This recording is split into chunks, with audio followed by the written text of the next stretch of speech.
Hi నమస్తే అందరికీ. మనం ఈరోజు కర్నూలు జిల్లా ఆదోని మండలం సల్కలకొండ గ్రామంలో ఉన్నాము. ఇక్కడ నీటి సమస్య తీవ్రతగా ఉంది. గతంలో అయితే బాగా వచ్చేవని గ్రామ ప్రజలు చెప్తున్నారు. ఇప్పుడు దాదాపు నెలకు 15 రోజులకు ఒకసారి వస్తున్నాయి.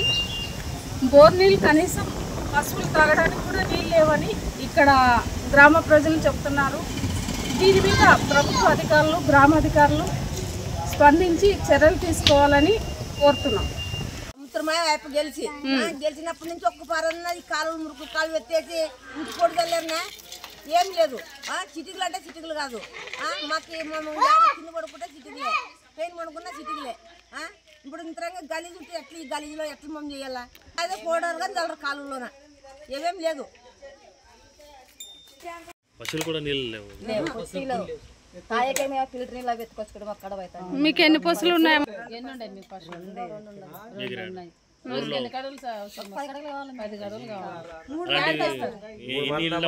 అన్ని పశువులకి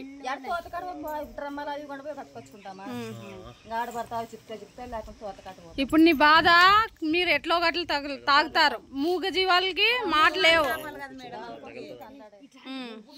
3 ఫూట్లు ఎండాకాలం కాబట్టి ఇప్పుడే మీ ఇబ్బంది సారసాని ఇబ్బంది మేడం. చాలా ఇబ్బంది నీళ్ళు లేవు, నీళ్ళు తాగడానికి నీళ్ళు లేవు, మనుషులు లేవు, ఆవులు లేవు, ఏం లేవు. మాకు ఊర్లోనే వచ్చినాక ఏమన్నా ట్యాంకర్లను పెట్టాలి కదా మేడం. భారతంలో నీళ్ళు బొత్తికి లేవు. ఇప్పుడు దోమలు కాదు, మేకలకి గొబ్బులు వేసిపోతుంటారు. 6 నెలల కొద్దాయకు వచ్చా ఎప్పుడు నీళ్ళే లేవు ఇప్పుడు మాకు తాగడానికి. సౌరెడ్డి ఉన్నప్పుడు ట్యాంకర్ తోలిస్తుంది మాకు. ఇప్పుడు నీళ్ళే లేవు. వారం ఎత్తేసి దోమలు అంటే దోమలుగా పిల్లలకి అంత రోగాలు బొత్తి జీవాలకు నీళ్ళే లేవు మేడం. ఏడు పోతే కానీ మాకు నీళ్ళు ఇడు లేదు. నోరు లేని ఏడు తెచ్చుకుంటాం మేడం.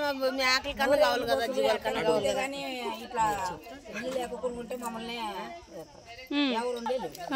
కానీ కొన్ని వస్తాం మేడం, మంత్రికి సరిపోతాయి అంటారు. వారం పోయినాక మేము పే కడుపునికి లేదు, బట్టలు నడుపునికిలే, అంత జీవాలకు లేదు, పశువులకు లేదా, ఎద్దులకు లేదు. మరి ఇంక మా ఎట్లా చేయాలి మేడం? మరి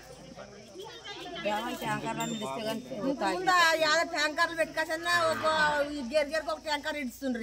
ఇప్పుడు మొత్తం ట్యాంకర్ అంటే లేదు, ఏమంటే లేదు. అయినా మాకు ట్యాంకర్లు పంపించండి. నీళ్ళు లేవు, నీళ్ళ కొరువు అయిపోయింది, ఇబ్బంది అయిపోయింది. ఆవులకు లేవు,